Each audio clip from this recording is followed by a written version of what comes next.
Ya pemirsa, terima kasih Anda masih bersama kami dalam news.com edisi khusus Hari Pendidikan Nasional, dan kami masih membicarakan tentang kesaksian-kesaksian seputar kecurangan ujian akhir nasional. Kalau sebelumnya, pada segmen sebelumnya kita telah mendengar kesaksian dari para guru di Medan, dan sekarang kita akan menyaksikan rekaman tayangan kesaksian-kesaksian dari para siswa dan siswi di Medan. Mari kita saksikan bersama. Guru-guru udah bilang, nggak usah takut, nanti ada bantuan dari guru-guru dan ada kerjasama dari pengawas. Bantuannya, kalau yang di kelas aku sendiri ketika ujian, aku pribadi dapat SMS, tapi aku udah tinggalin handphone di rumah. Sampai di rumah memang aku cek, memang ada jawaban sekitar 15 soal matematika pada hari kedua ujian nasional. Itu dari guru SMA aku sekolah. Jadi setelah hari pertama ujian UN itu berlangsung, setiap kami yang kelas 3 itu dimintai nomor handphone bagi setiap orang yang punya nomor handphone.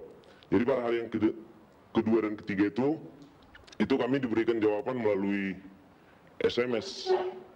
Dan itu juga bukan hanya didapat dari guru saja, dan ada bahkan teman-teman terdekat aku, bahkan dari bukan satu jurusan aku itu membeli dari luar dengan harga yang relatif mahal. Harganya itu nggak standar, ada yang 2 juta dalam satu bidang studi, ada yang 3 juta, bahkan ada yang sampai 5 juta itu, Bang. Jadi pada saat kemarin waktu rapat tersebut di Suprayon disepakati untuk memberikan jawaban kepada siswa gitu. Artinya kita jangan terlalu idealis gitu. Idealis dalam hal ini kita itu tidak usah terlalu ketat gitu. 30 menit akan berakhir ujian. Saya didatangi oleh 3 orang guru, dan yang laki-laki langsung mengambil tempat ke tengah-tengah ruangan dan langsung bilang sama siswa, tolong perhatikan paket soal 02, jawaban nomor 1 sekian-sekian, jawaban nomor 2 sekian-sekian. Langsung dibacakan sampai 50 soal yang diujikan itu selesai. Luar biasa sekali. Kita tepuk tangan untuk keberanian teman-teman kita semua yang ada di Medan.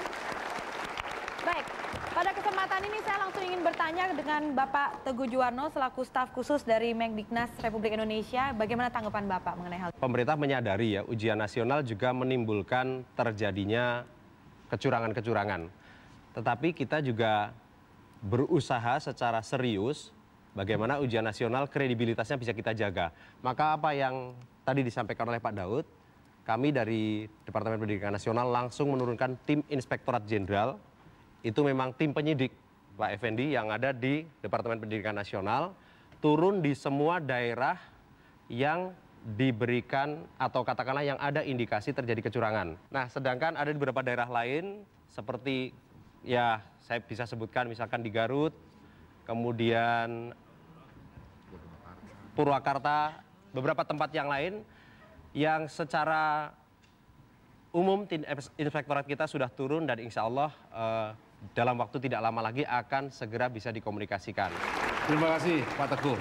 Tapi saya ingin mendapatkan pendapat dari Pak Imam. Sebenarnya ujian nasional ini perlu atau tidak sih? Jadi gini, ujian nasional sebagai salah satu upaya untuk melakukan standarisasi, bagaimana kemampuan secara merata itu bisa saja dilakukan.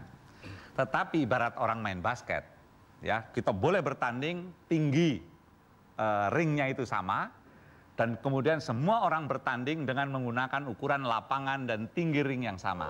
Nah, jadi kalau ruangnya rusak, ya masih banyak 35% loh itu. Terus gurunya masih banyak yang tukang kebon, banyak tukang kebon loh itu gurunya. Terus kemudian harus melakukan sebuah muridnya standarisasi dengan ring basket yang tingginya sama itu. Nah, praktis yang terjadi adalah upaya markup tadi itu dengan dikasih tahu. Nah, oleh karena itu struktur yang seperti ini saya khawatir kalau tidak hati-hati akan mendorong perilaku-perilaku kecurangan, dan yang akan terjadi adalah upaya secara besar pasak pada tiang itu, Mas Teguh. Saya, Pak Presiden, saya kurang sepakat dengan apa yang dipikirkan oleh Mas Imam. Boleh. Kenapa? Saya khawatir cara berpikir seperti inilah yang membuat terus-menerus keterpurukan dunia pendidikan. Kita tidak beranjak. Kita sepakat selama ini kita kritisi bersama dunia pendidikan di negeri Indonesia khususnya jelek. Kita semua sepakat kan?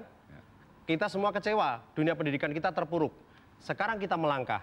Tentu saja tidak hanya ujian nasional. Banyak hal kita lakukan, mulai dari misalkan bagaimana kita menyalurkan dana langsung ke sekolah melalui BOS. Bagaimana kita gedung-gedung yang rusak, peninggalan impres yang tidak bertanggung jawab dulu, ini kita perbaiki walaupun belum tuntas. Belum lagi bagaimana tadi disinggung kualitas guru. Di Indonesia ini sebenarnya sudah luar biasa. Jumlah rasio antara murid dengan guru itu, satu guru mengajar 14 murid. Problemnya Mas Imam, kita tahu bersama, distribusinya. Guru-guru belum merata. Guru-guru kita maunya ngumpulnya di kota. Tapi kalau dari segi rasio, itu lebih baik dari Singapura. Bahkan lebih baik dari Malaysia maupun Thailand. Ya, termasuk belum merata sekolah yang bagus-bagus itu. Nah, sekarang itu yang saya katakan. Selama sesudah tidak ada ujian negara tahun 72, kita dulu mengenal Eptanas mulai dari tahun 80 sampai tahun 2002. Itu juga sudah ada ujian, Mas. Sudah. Dan tapi di situ ambruknya juga masih ada di sana. Di situ terjadi penipuan secara skala nasional. Dan ketika dilanjutkan penipuan itu. Ya. Mohon maaf, saya khawatir. Sebentar. Saya agak Pak Wapres. Iya, Sabar. Saya ini agak kalau sedih. saya megang Mas Imam Prasojo, kalau Pak Wapres, saya pegang Oscar de la Hoya. Saya lanjutin, Mas ya. Enggak, ini Pak Presiden, ini pasti jawaban Pak Imam akan panjang sebelum lebih jelas. Nah. Kita break dulu ya. Betul, saya setuju sekali. Oh, lagi seru kok di break. Kita inginkan dulu. Break lagi seru. Bisa lagi on-nya nanti. Kita akan on-kan lagi percakapan kita yang luar biasa serunya pada malam hari ini. Jadi Anda jangan kemana-mana, jangan cuma BBM. Baru bisa bikin.